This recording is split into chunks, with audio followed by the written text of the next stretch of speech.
Karanténnapló 2020. június 4. Ma pont 81 napja vagyunk távol egymástól. Ha kilépek a kapun, szigorúan tartom a 1,5 métert másoktól, a barátaimtól. De mi az a 1,5 méter? Semmiség ahhoz képest, hogy 1920. júniusában településeket szakítottak ketté, több mint 200 000 négyzetkilométert csatoltak el Magyarországtól, az otthonunktól, köztük több mint 3 millió magyart.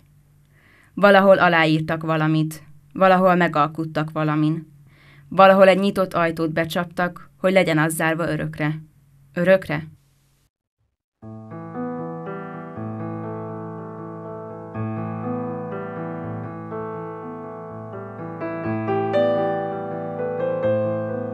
Haza, szabadság, mélyzengésű szók.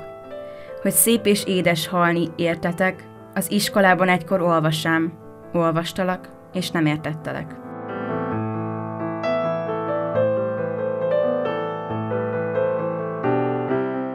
A keblünkről letiltották, leszaggatták a 3 színt. Ameddig piros lesz a vér, ameddig fehér lesz a hó, amíg zöld a rétfüve, lesz jel, eszünkbe juttató, hogy hová, kihez tartozunk.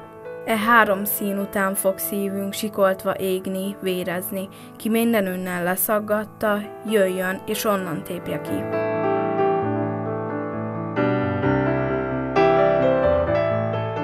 Tizennégy éves, 4. gimnazista voltam akkoriban.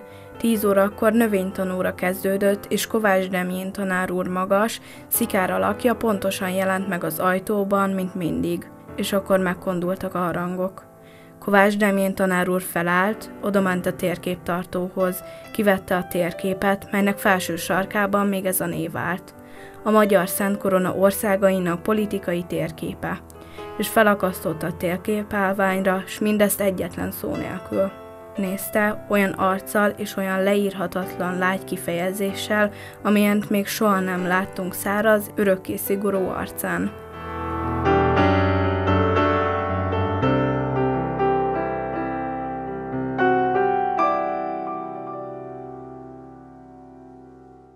Nézzétek, urak! Belerángottatok ebbe a játékba. Játszottatok az én bőrömön háborút és országosztást. Ide-oda ajándékozgattatok engem s hegyeimet. Játszottam elvesztett otthont s elvesztett családot. Urak, nekem elég volt. Én nem játszom tovább. Adjátok vissza a hegyeimet.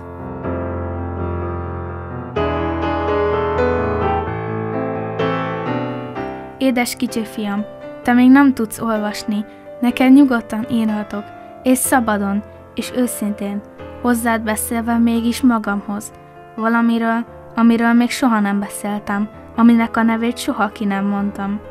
Ha ezt hallod majd, Kolozsvár, és ezt Erdély, és ezt Kárpátok, meg fogod tudni, mire gondoltam.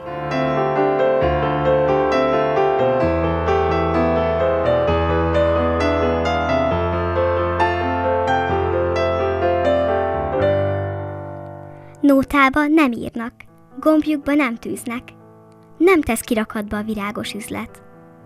Mert te nem vagy ritka, mert te nem vagy drága, csak az árokpartról nézel a világba. Az urak, a dámák, ugye rád se néznek, te le is tagadnák az ismertséget. Ezennel én tőled bocsánatot kérek, köszönöm azt a kis könnyű gyermekséget. Te pitypang virágja.